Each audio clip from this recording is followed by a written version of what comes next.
Hi everyone, আজকে নিয়ে চলেছি একটা রেসিপি। একদম সিম্পল ওয়েতে বানানো যায় কিভাবে। ঠান্ডা এই গরমের মধ্যে একটা ঠান্ডা আইসক্রিম টাইপ বানাবো। তো সেটা হলো আমের আইসক্রিম। তো এখন আমি দুটো আম নিয়ে নিয়েছি। এরপর আমটাকে ভেতর থেকে যে আটিটা আছে সেটাকে বের করে নেব।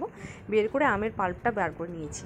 আর এখানে নিয়ে নিয়েছি কিছু ড্রাই ফ্রুটস। তার মধ্যে আছে আলমন্ডস, পেস্তা বাদাম। তো সেগুলোকে মিহি মিহি করে কেটে নিয়েছি। একটা আছে গুঁড়ো দুধের প্যাকেট, আছে এখানে এলাচিগুলোকে চিড়ে নিয়েছি। আর আমি এখানে একটা আম দিয়েই ট্রাই করছি, যেহেতু প্রথম ট্রাই করছি তো ভাবলাম প্রথমে একটা আম দিয়ে ট্রাই করে দেখি কেমন হয়। তারপর এখন নিয়ে নিয়েছি দুধ। তো দুধটাকে একটু ভালো করে গরম করে নিয়ে তারপর ঠান্ডা করে নেব।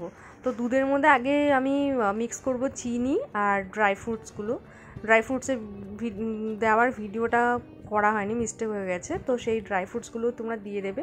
তো সেটাও অ্যাড করলাম, চিনি অ্যাড করলাম, করে এবার ভালো করে একটু গাঢ় করে যতক্ষণ না একটু শুকিয়ে যাচ্ছে তো সেটাকে আমি এখন নাড়তে থাকবো দুধটাকে। তো দেখো অনেকটাই ফুটে ফুটে গাঢ় হয়ে গেছে। তো এরপর আমি এই যে দুধটা আছে এটা একদম ভালো করে ঠান্ডা করে নেব। ঠান্ডা করে নিয়ে আমরা আছে যেটা আমের পাল্প সেটা মিক্স করব। তো মিক্স করে নিয়েছি, করে এরপর আমের মধ্যে ভালো করে পুর ভরে নেব। যতটা পারা যায় পুরো ভরে নিয়ে ওপরে ওখানে গুঁড়ো দুধ দিয়ে দিচ্ছি। দুধের মধ্যে গুঁড়ো দুধ দিয়েছিলাম, ওপরে একটু গুঁড়ো দুধ দিয়ে ভালো করে মুখটা বন্ধ করে দিয়ে ডিপ ফ্রিজে রেখে দেবো কিছু ঘন্টার জন্য।